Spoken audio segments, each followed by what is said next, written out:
Yeah, hello, welcome guys. This is Gunners Ashishi once again. And this is my reaction video to the Champions League draws that came out yesterday and my take on it from an Arsenal point of view as well.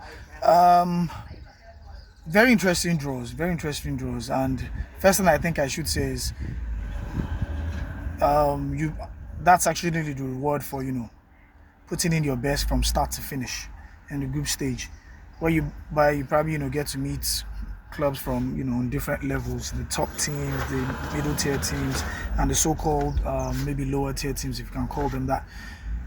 Putting in your best for the 8 games. This is the reward. Now we found ourselves on a side of the draws that actually is more favorable than you know the left side.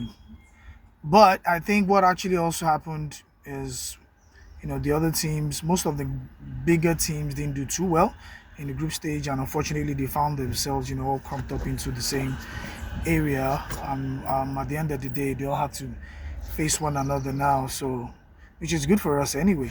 So from the first game, I think Chelsea PSG first and foremost.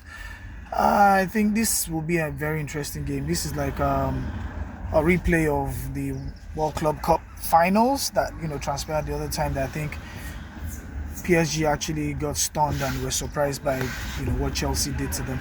But I think this time around they'll probably be ready for what's to come. And since it's a two-legged affair, there's probably time to rectify whatever errors they make in the first leg. I think looking at the games over the 2 legs, I think I'll probably maybe give PSG the edge, because this time around there's actually going to be a second leg. So I think I'll give PSG the edge. I think they'll probably slightly edge it over Chelsea. I think it won't be easy though, and they'll probably be very interesting and tactical, football matches. But I think overall, I think PSG should edge this one. Liverpool and Galatasaray. Yes, Galatasaray have Osimhen, and yeah, I think that's probably just about it. They have a plethora of former Premier League players, but I don't see them causing Liverpool any problems. And we've seen in this year's Champions League that even teams in the lower half of the Premier League are doing well in the Champions League. All Premier League teams are doing well, irrespective of their placements in the Premier League. So I expect Liverpool to edge Galatasaray over 2 legs. Yeah, Galatasaray will huff and puff, but I think over 2 legs they may not take their chances enough for them to, or create enough. Because I know if they create enough, Osimhen should be able to bury more than enough for them to probably get through. But I doubt they'll be able to create enough against Liverpool, and Liverpool have the likes of Ekitike, Gakpo, and of course Salah. So I expect Liverpool to go through over 2 legs, and then that takes me to the almighty clash, the one that keeps giving almost every season: Man City versus Real Madrid. This is going to be another interesting installment of this clash. And this time around, I think both defenses are quite similar in performances. They haven't been doing too well of late, so I expect goals in this one. I expect loads and loads of goals. So it should be an interesting tie. But I think Man City might just edge this because of the Haaland factor. Because I think Haaland, gives you an edge. The robot, it just gives you an edge. Just the Haaland factor for me. Aside that, I probably would have tilted towards Real Madrid, because they have Mbappe and they have Vini, who never fails to deliver on the big stage.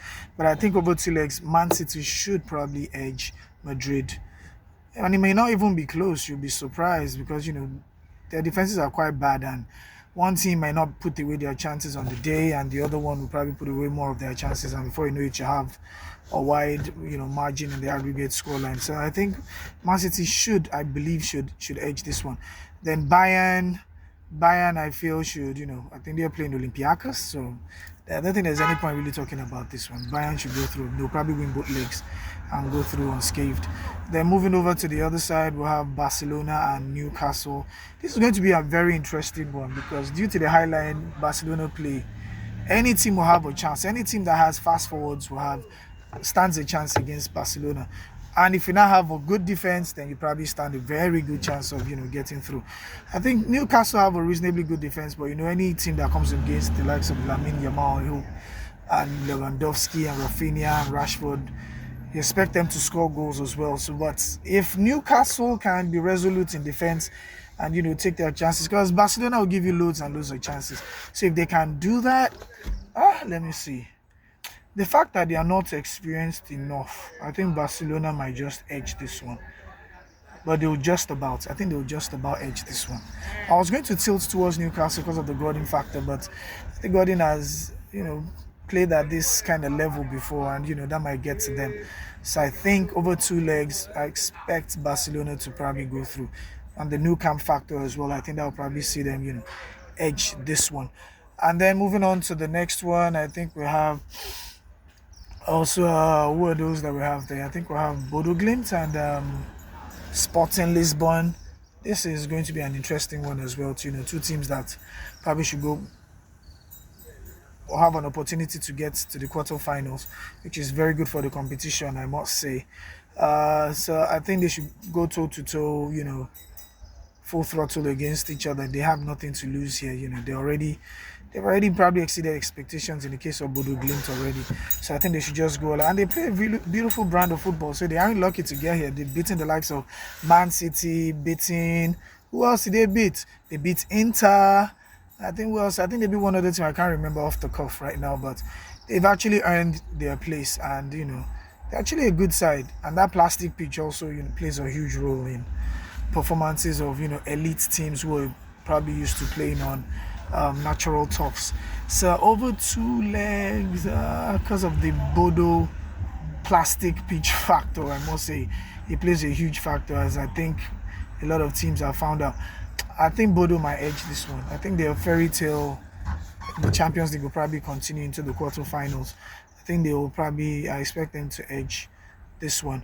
And then Arsenal and Leverkusen, well, I'll be biased in this one, but even aside that, most people, almost everyone, expect us to go through against Leverkusen over 2 legs. Even if we manage to shoot ourselves in the foot in the first leg, which, we might do, and we tend to do sometimes, unfortunately. But I think over 2 legs, we should have too much for Leverkusen. And I think, what's the last game? Who do... the likes of Barcelona play? I can't remember. Or Barcelona Newcastle play if they do get through. I'm trying to remember here. Oh, geez. How come I forgot that one?